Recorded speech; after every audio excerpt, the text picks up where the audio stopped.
Berries. Quả mọng. Strawberry. Quả dâu. Blueberry.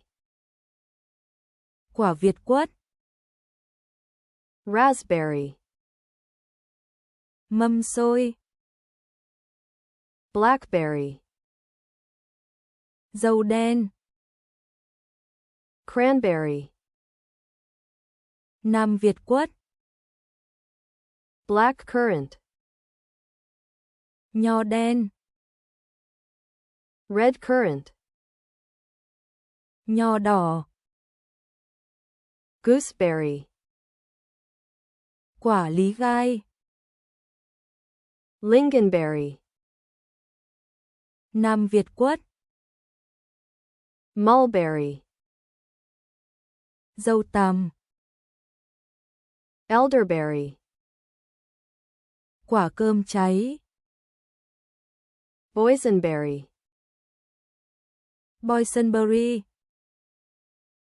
Sea buckthorn. Hắc mai biển. Acai berry.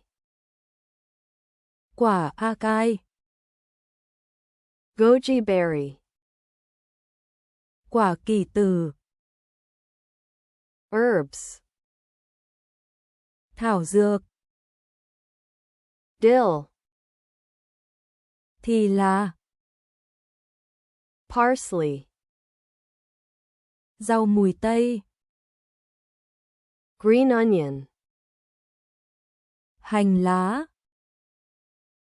Cilantro. Ngò. Basil. Húng quế.